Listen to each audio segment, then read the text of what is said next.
الشیطان الرجیم بسم اللہ الرحمن الرحیم۔ احباب، آج ہم آپ کو بتائیں گے لاہور کے اندر انسانیت کے نام پر دبا انتہائی پریشان کن واقعہ کہ ایک ریسٹورنٹ کے اندر ایک خاتون ایک برقع ڈال کے جاتی ہے جس پر عربی زبان میں حلوہ لفظ لکھا ہوا ہے۔ احباب توجہ فرمائیے گا، اب حلوہ کا مطلب کیا ہے؟ دلکش، خوبصورت، میٹھا، حسین و جمیل۔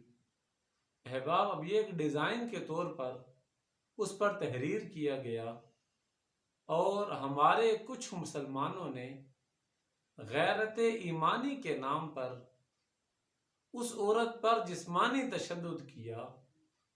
ریزن کیا بیان کی کہ اس نے قرآن کریم کی آیات لکھی ہیں۔ احباب، میں بستہ گزارش کروں گا کہ سب سے پہلے ہمیں اپنے ایمان پر نظر ثانی کرنی ہوگی کہ کیا ہمارا ایمان اتنا کمزور ہے کہ اگر ہمارے سامنے ایک حلوے کا لفظ آ جائے، ڈیزائن عربی والا ہو جائے، ہم لوگ اسے قرآن کریم کی آیت سمجھ لیتے ہیں۔ احباب، کیا آپ نے قرآن نہیں پڑھا؟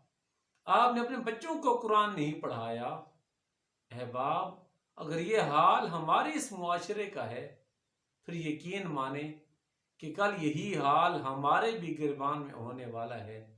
احباب، اپنی اصلاح کیجئے، اپنے بچوں کو قرآن کی تعلیم دیجئے اور یقین مانیے خالق کائنات جل جلالہ غفور رحیم ہے۔